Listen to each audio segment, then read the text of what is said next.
Okay, I'm going to give it a go then. Oh, I'm going to be doing some yoga. Is that going to be a problem? I honestly don't know, to be honest. I don't even know how to work this stuff, and there's a lot of words in it. I don't even know how to get through it all, to be honest. It's not going to make too much noise, is it? I don't know. I mean, what are you doing? I'm doing my thing.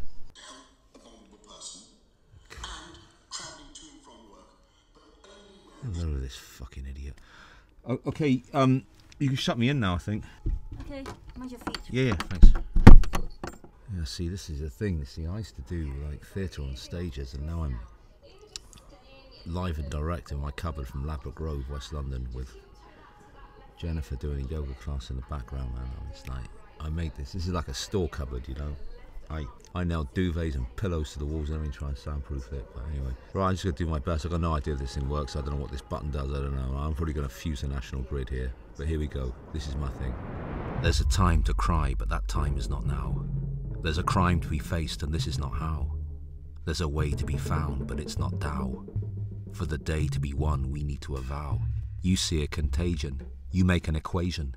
You fear an invasion. When it's your evasion. You decided I'm virus, based on a bias, so you flip the stylus to the groove of a chorus that's desirous of the iris of that bile that inspires us to find hate in a crisis and not be the wisest, instead faux pious and blame in a highness that's really just slyness in the dryness of a minus that signs up for crimes that align us all eyeless with a tyrant's malignness that won't dignify us and leaves us wireless. Hope, not hate, we would hope is our fate. But the rope came too late, and the trope is our state. No matter how dope is our bait, our scope wasn't great, and our slope wasn't straight, we won't cope with this weight. The deadly contagion is my face. The crucial equation is my race. You see an invasion of your space, but it's your evasion with no trace. Locked down in Plague Town, I see a fool and it's the common noun. You want a showdown in Shantytown, it's not your playground, so you melt down. You looked round like Cain for someone to blame that you could defame, and you chanced on a game that required an aim that you couldn't attain, so you lashed at the strain and you howled in the rain at the link in the chain you didn't think was the twain that you could rename because it wasn't the same and just wouldn't be rained, so you cast your pain and made your frame and cooked your own chow mein, composed a refrain in the poem of methane that was made on the plane of your prejudice and shame. And my brother is crying now. He's standing there bruised and bloodied and perplexed, misused and muddied on a bogus pretext. He's been called by a name he didn't even know, forced to confront what he didn't want to own. And salt tears flow now. He scarcely could imagine, didn't think it was possible, couldn't see it was credible, never reckoned with this outcome. And hurt tears flow now, and cruel fears grow now, and harsh winds blow now, while hurt tears flow. Ow! You okay? Yeah, sorry, it's just the noise of the headphones. Hey, he's saying about suing you. Why does he want to sue me? Because you called him a disgrace. Yeah, I said in you know, as far as we're concerned, it's like in our opinion. Man, the whole world's burning down, you know? We're all in lockdown, everyone's dying. I mean, really? I can deal with this fuckery. Listen, I'm already on this. This is starting to sound good. Yeah, shut the door again, honestly. I can't be bothered to deal with him. Okay, alright then. Oh, where was I? Oh yeah, that's me. I've been congratulated in the past on my community and its quietness and politeness.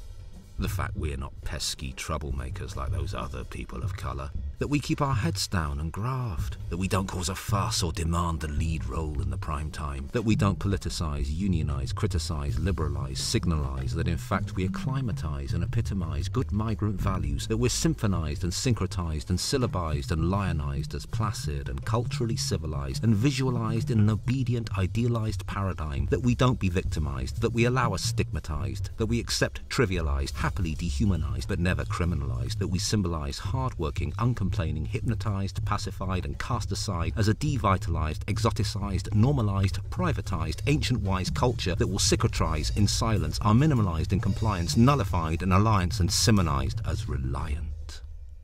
That we should be proud to be so untroublesome. But I'm not proud of that. In fact, I'm ashamed.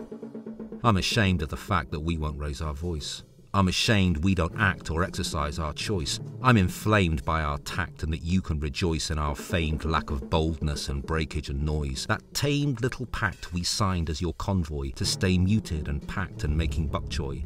to remain in a tract of docile employ, yet weaponized, enacted when you chose to deploy us to beat down on black people you casually destroy.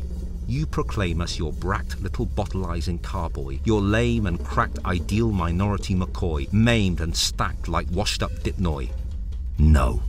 So fuck your model minority card. I never wanted it anyway.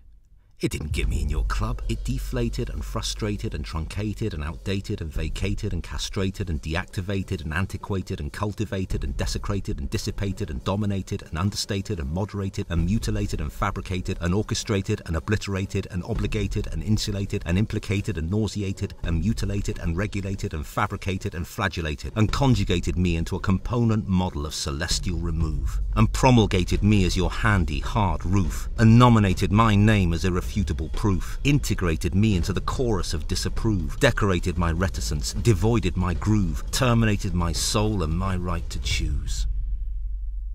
But I was born and raised in the ugly, wild West, and I was anointed and baptized in the flame of punk rock. The great Joe Strummer wrote a lyric in a song he called White Riot. Black man got a lot of problems, but they don't mind throwing a brick. Asian kids go to school. So where's our brick? Give it to me. I'll pick it up and hold it and swing back and fling it and hurl it and throw it into the heart of this hate, into the mart of this fate, like a dart that inflates our part in debate and ignites art from this state, a sudden spate that relates and shatters and matters and scatters and swaggers, is real, made of steel, and unseals us with zeal and spiels off our will and heals and not kills. I saw you standing on the street. You were crying and bleeding and your eye was puffed up like a hurt boil. You couldn't understand, you couldn't relate in this hinterland, it just didn't equate, it wasn't part of the plan that in your substrate state you'd sink in the quicksand and choke on this trait. You say it breaks your heart and leaves you crushed and bereft. It's stolen your faith like the worst act of theft. You call it ignorance, but trust me, they know what's what. They just picked on you now because you suit their rot. No conservative tones will ease this malaise. They don't do it because they don't know better. They made a choice. They do it to indulge and wallow and rejoice in their rage and their spite. They couldn't target their fight, and they've been succored and nurtured and unleashed as a mite. There's no moral compass or leadership that's right, except in the far sense, so that's a dimming of the light. There's no one to turn to, no top-down respite, so you have to know it that long is this night, and hard is this fight, and dying is our light, when we need to burn bright, and ignite, and incite, be outright, not alt-right.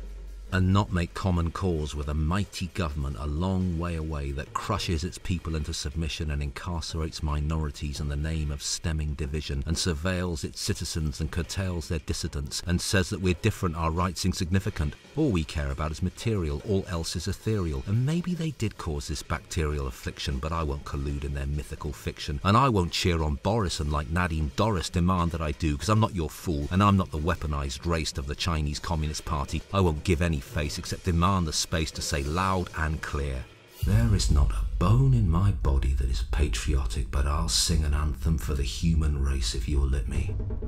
So brother, don't cry and don't ask why. Learn to decry and don't deify, because attempted forbearance is plain acquiescence. You think you can educate, but some viruses do discriminate.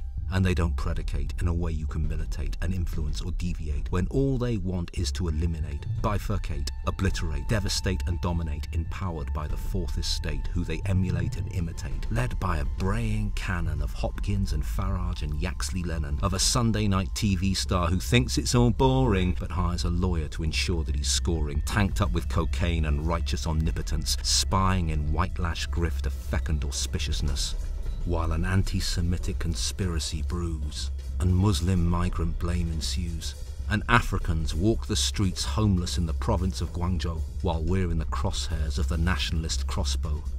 And Trump says it's Chinese, a racialized disease, and praises white men with guns on his free state streets who take up his mantra of willful caprice, while CCP wolf warrior diplomats say it didn't come from bats, that Uncle Sam's military were the real corollary, and they lock out Taiwan from the WHO because renminbi talks in this tale of woe.